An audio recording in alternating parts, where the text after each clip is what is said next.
নমস্কার বন্ধুরা, আশা করি তোমরা সবাই খুব ভালো আছো। তো আজকে আবার একটি নতুন রেসিপি নিয়ে এসেছি, যেটা হচ্ছে কপির ছিলকা। তো চলো দেখে নিই যে কীভাবে বানাচ্ছি। আর এটা খুবই সহজ বানানো, তো একবার অবশ্যই তোমরা ট্রাই করে দেখবে। তো চলো দেখে নাও কীভাবে বানাচ্ছি। তো প্রথমে এখানে আমি দুটো পেঁয়াজকে এখানে গ্রেট করে নিয়েছি, আর এখানে কপিটাকে প্রেসার করে ভালো করে সিদ্ধ করে নিয়েছি। আর এখানে এবারে আমি ওই পেঁয়াজ বাটাটার মধ্যে দিয়ে দেবো ওই সিদ্ধ করা কফিটা, আর ওটাকে ভালোভাবে চাটুটার সাহায্যে এরকমভাবে ম্যাশ করে নেব। তারপরে এখানে দিয়ে দেবো আমি এই ডাব্বাটি 2 ডাব্বা চালের গুঁড়ো।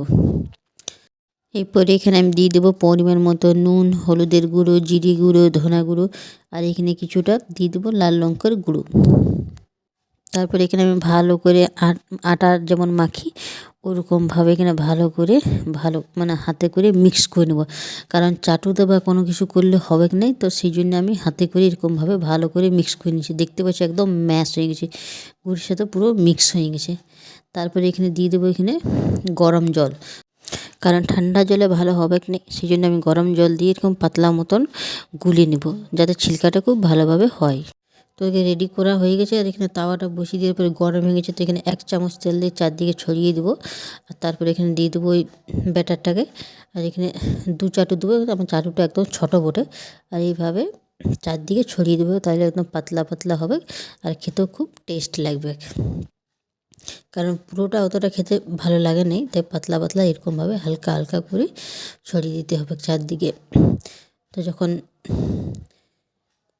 হালকা একদম নিচ দিকটা পুরো তল দিকটা হয়ে যাবে, তখন ওই উপর থেকে হালকা করে একটু তেল ছড়িয়ে দেবো আর পাল্টি করে দেবো। তো প্রথমবারে অনেক সুন্দর কিন্তু হয়ে যায়। তো দেখতেই পাচ্ছি যে প্রথমবারে অনেক ভালো কালারটা চলে এসেছে, লাল লাল হয়ে গেছে। তো উল্টে পাল্টে এইভাবেই আমি ভেজে নেব। আর করার সঙ্গে সঙ্গে তো আমার বাবু তো হাজির থাকে খাওয়ার জন্যে। বাবু কিন্তু একটা পুরো খেয়ে দেয়, নরম নরম পায় তো একদম পুরো খেয়ে দেয়। তো দেখতেই পাচ্ছি আমাদের বাবুও খুব খাচ্ছে।